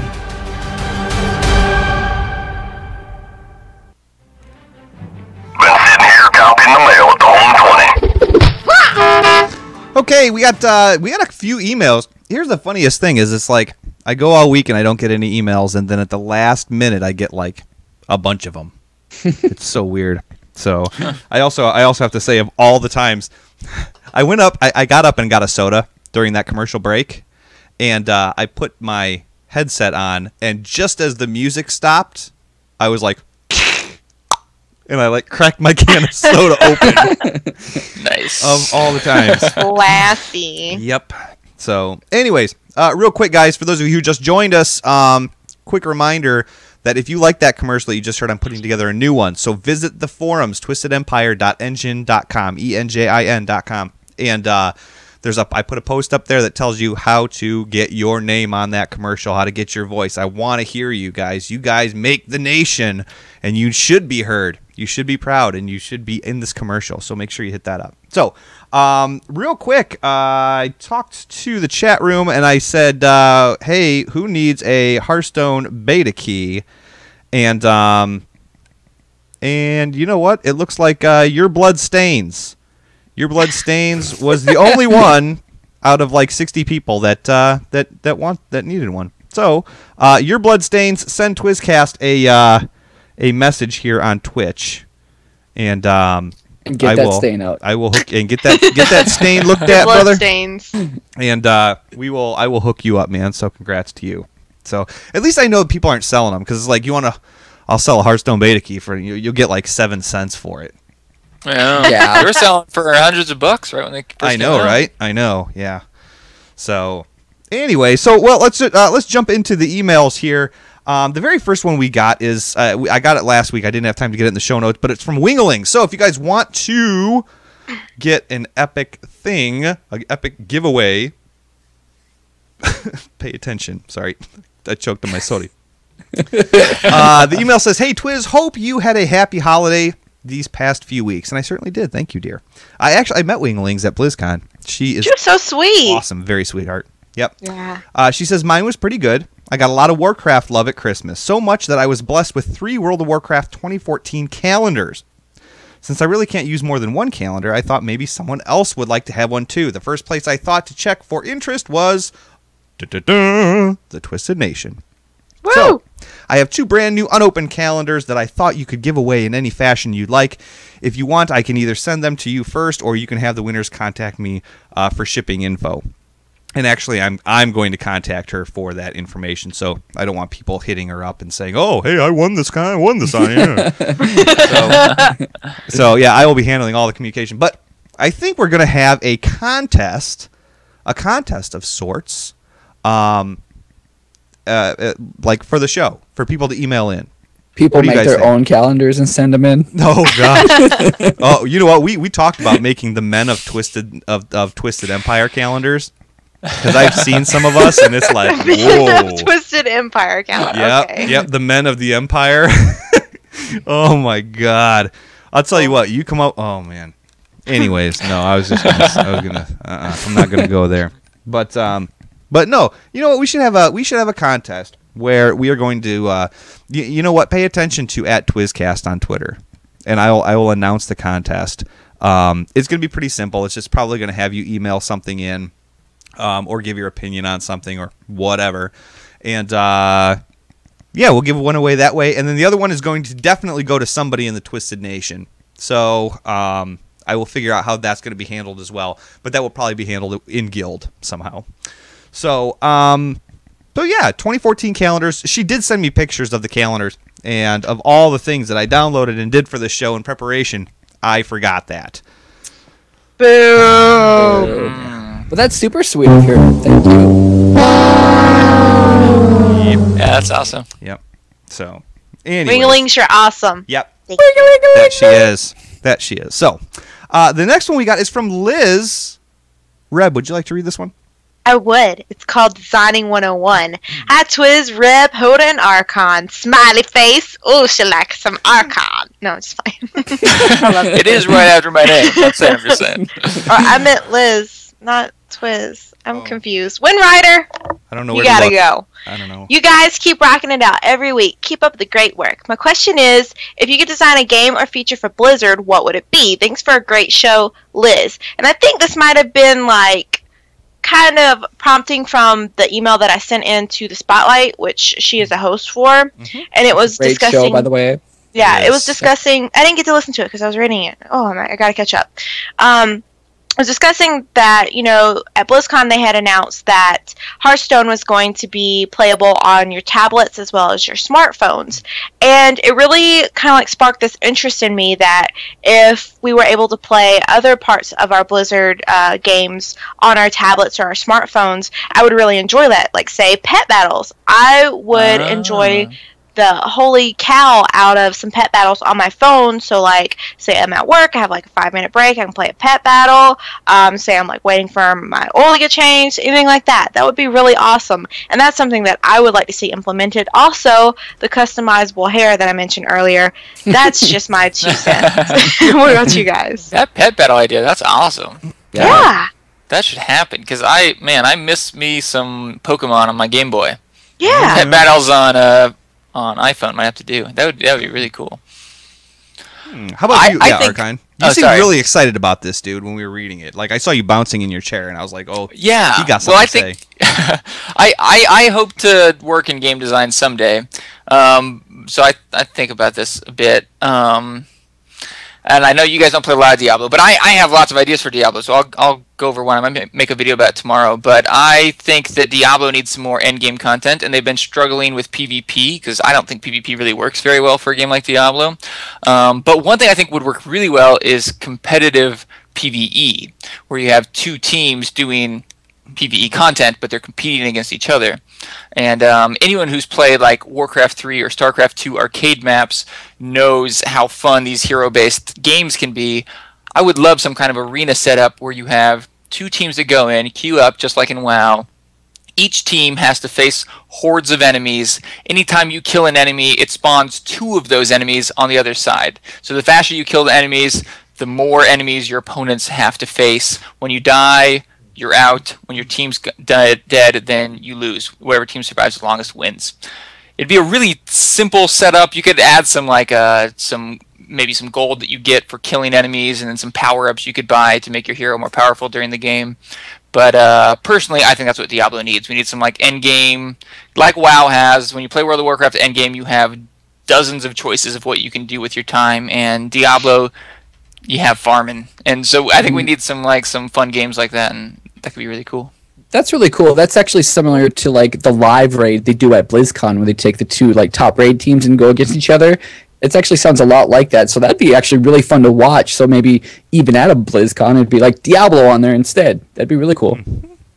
Yeah, that'd be cool. I'm all in. I'm all in for that. Hoda, how about you, man? Oh man, they're just so good. Mine's so lame. I don't know. You know what? Just off the top of my head, I don't know. In Warcraft, you see in a lot of the new MMOs, they're more action combat based. I don't want to change the WoW's combat too much, but some of these action based games, they have like a dodge or a roll. And I know like the pandas, the monks class, they have rolls, but I would like every class to have like the same dodge roll. Like, so you go one way or the other. I think it would make PvP combat a lot more interesting, where you can't just like try to go behind them. Somebody could dodge out of the way. It would make maybe getting out of raid encounters a little bit trickier. So I don't know if it would actually work, but that'd be kind of cool. Something like that. I think that's really cool. I don't think that's lame at all. I think that you'd totally like combine action RPG elements into an MMO. That could be really cool. Yep. Absolutely. Yeah, they have that. I don't know if you guys ever played Neverwinter, but it's a MMO/action RPG, and every class there has like a dodge mechanic that works kind of like that, and it's a lot of fun. Doesn't Guild Wars 2 have that as well? Yeah, very similar to Guild Wars, yes, but... Yeah. I think for myself, if I was going to implement something or helps implement it, this has gotten brought up a little bit in the past. when it comes to Hearthstone and creating teams that you could go on raids with, and you're playing decks like you and your buddies are playing decks against just any raid boss, Flame Leviathan, you and your friends and Flame Leviathan, but you could be Flame Leviathan. You could choose to be a raid boss, to be playing against these other 5 people or 3 people or whatever. You know what I mean? Where you would have to learn your cards and how to counter and how to, whatever. And they have to work as a team against you, but you automatically have very, not overpowered cards, but cards that are very hard to deal with, but are beatable. So, I mean, I really like that aspect. And it got mentioned in the past about, being able to go on Hearthstone raids. And it got the gears turning even more of, how much further could we go beyond this? Okay. Me and my friends, we go and we play against a raid boss. Well, what if I could be the raid boss? I mean, it's so weird. Of course, you could. I mean, it would have to be random. You couldn't. The only thing that wouldn't be random is your group of 3 people. But I mean, or I don't know. You could do LFR style, dude. Oh my god! Holy, oh god! Yeah. There's a I love that idea. I think we talked about it on a previous episode, but. I did a Nixia raid with my brother in the WoW trading card game, and it's a lot of fun. I'd love to see that in Hearthstone. Yep. So yeah, I think that's great as well. I even do some of the RPG games, and somebody wants to be dungeon master, and other people got to beat him. I think that'd be a great idea. Just you opt in, like you said, and maybe you get a different reward for being that person. So that'd be fantastic, I think. Yeah. And if you win, your reward's bigger. And if you lose, you still get, But, it'd have to be separated, though. That way, you couldn't get in Mumble with your buddies and be like, all right, guys. Yeah. I'm Flame Leviathan, and, here's what I've got. Here's my hand. Here's what I've got, and blah, blah, blah. But, on the flip side, all 3 of you could be in Mumble and being like, all right, I've got this. Okay, use that, and I'm going to play off of your deck to do this and whatever. It could be a very cool, I don't know, synergy type. These are awesome ideas, you guys. I'm just saying. We should all work for Blizzard. Yeah. Cheese. Well, Liz. Oh my gosh. I actually have the image for this show, the cheese face image. Wait until you see it. I linked it for the chat room and I broke the chat room. So oh no. It happens. But anyways, Liz, thank you very much for writing that in. Guys, check out the Spotlight. They go live at on Sunday nights. I want to say it is 8 o'clock Central Standard Time on Sunday nights. Yes, it is. Yes, I couldn't remember. It's the Edge that goes at 9 o'clock on Tuesday nights. So I knew one was 8 and one was 9. So make sure you guys are checking out the Spotlight and subscribing to the Blizz Pro Twitch channel. The last one we got is from Tax E, and she actually was an Archon fan that came across with the transfer. Taxi is amazing. She is awesome. Big supporter of the show. You could know.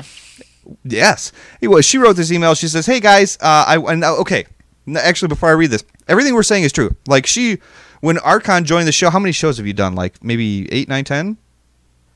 I think more than that now. It was end of September, beginning of October. So. Oh wow. Yeah. 4, 8. Well, 8. Getting up there. Okay. So in the grand scheme of things, a relatively low number of episodes. So here's what happened: is Taxi was an Archon fan, still is obviously. But here is what she wrote into us. Hey guys, I wanted to say hi and thank you for giving me the privilege of being part of the Twisted Nation. I've played WoW in previous years and have felt not only lonely but bored out of my mind. I've been in several guilds where they've said they would be there for you and they would have your back, quote. All to which they did not live up to their hype. I wanted you all to know that Twisted Nation is what you make of it. They won't hold your hand in leveling, nor will they give you everything you need to play this game, but they will give you what they will give you is a forum in which to share your thoughts and concerns. They will give you help when you ask. That is the reality of gaming.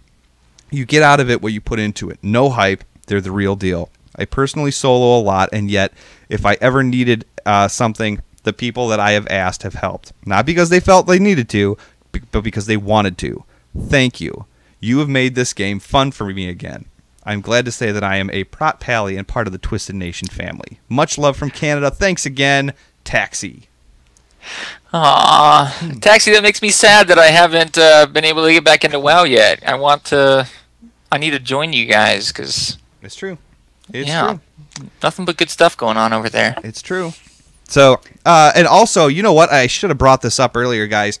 In case you missed last week's episode, if you want, now is the perfect time to do exactly what we were talking about, because Open Raid and TwizzCast and the Twisted Nation have partnered up and opened Twisted Raiders on Coltiris and US and Magtheridon EU, where it's a reroll guild. You mail your heirlooms to this tune on Coltiris or Magtheridon EU. You level to 60. You go to Open Raid. You sign up for current content level 60 raids.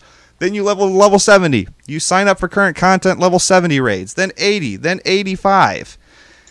Twisted Raiders is the name of the guild. They fall under the Twisted Nation umbrella, so you know you're playing with good people. You know that you're going to get a fun experience out of everything. And what better time to do that than now? And I think Archon is even like, I want to do this.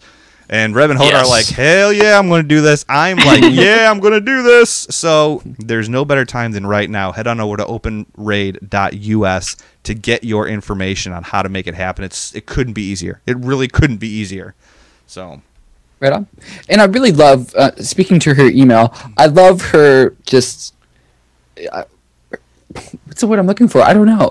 I love how she sees gaming, you know what I mean? It's, you get out what you put in kind of thing, you know? It's like, yes, we'll help each other out, but, you know, you have to go in and, like, apply yourself a little bit. You have to, you know, talk to people. It's not, everything's not going to be handed to you, you know, coming like a big social guild. If you try to be social and say hi to people, you're going to get that like reaction back. So I think it's a great way to look at it, not just in Twisted Nation, but any kind of gaming you do. I think that's great. Yeah. Yeah.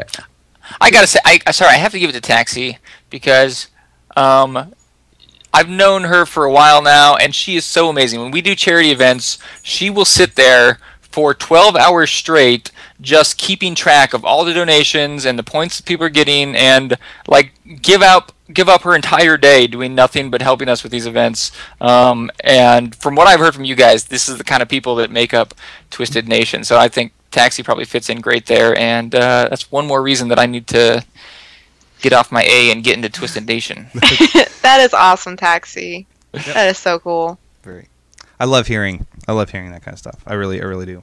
So, also, if you are part of the Twisted Nation and you are a GM or an officer, we have a guild, a GM officer meeting next Wednesday, the 15th of January. I should have mentioned that way before now, but when you said that, Reb, I was like, oh, ding, ding, ding, ding, ding. Guess what Twiz forgot? So... Anyways, but Taxi, I'm so glad you're part of the nation. I'm so glad that you are with all of us. I'm glad that you're having fun. I'm glad that you're like, wow, Twiz just isn't a used car salesman. He actually means what he's saying. You know? So it warms the heart. Yes, it warms the heart. I'm just gonna leave it at that. It puts the lotion on. It puts the lotion on its skin, or else it gets the Put hose the cheese on the face again. So it's as easy as that. Yeah. So everybody, with that is going to bring us to a close on this episode of TwizzCast. We really appreciate everybody joining us. Be sure you guys give us a thumbs up on Stitcher. Actually, I don't give a crap about Stitcher. If you have the time to leave us a review on iTunes, it'd help people find us even more. For all the information and articles on the stuff that we covered on this episode, you can go to TwizzCast.com or BlizzPro.com. And one more quick mention of our sponsors, Doghouse Systems. Twiz at checkout, TWIZZ, doubles your RAM for free, gets you a computer with the best computer support group out there. You have, I mean, there's nothing worse than having your computer take a huge dump, and sadly, that's technology for you. It's going to happen. So literally, you call Doghouse Systems, and you talk to the dude that built your computer. And he's like, okay, here's what's going on. And they get you up and running. I'm not saying this is no bullcrap. They will stand behind their customer service. So Twiz at checkout doubles your memory for free, and you have some of the best customer service you're going to deal with. Make sure you get a Doghouse system if you have that money to spend to upgrade your gaming rig and just make it run beautifully, whatever it is you're playing. /loot.com, guys. I don't ask for money for this show or anything like that. I just try to get the name out there as much as I can. /loot.com, you can buy a TwizzCast t-shirt, and everybody loves a t-shirt. I'm going to actually cut one into a bikini and wax my car on the stream. And I heard that if you buy a t-shirt, Twizz will send you that picture. Ooh. I will. Here at TwizzCast, we support shirts. We just don't support pants. That's correct. Always been that way. It's always been that way. So, oh my god. So, anyways, let's see here. Hoda, what do you have to say for the masses before we blast out of here? Just thanks for everybody. Chat room, people on the download. Thanks for listening, hanging out, and cheese. You took my sign off. Wow. Okay, how about you? What do you need time to think about this, Archon? No. I'll go ahead and go. Okay. Cheesy cheese. Cheese. Cheese. There, I tried to out cheese Hoda. I couldn't let him get away with that. I'm sorry. Oh gosh. And Reb. Of course. Gaming will be whatever you want it to be. So cheese. Oh my god. All right. Well, I want to point out, Desera's 1160 said, "Twizz, you have said some pretty disturbing things tonight." So with that, everybody, from the crew here at TwizzCast and BlizzPro, we encourage you to game safe, love one another, and please, everyone within the sound of my voice, take care.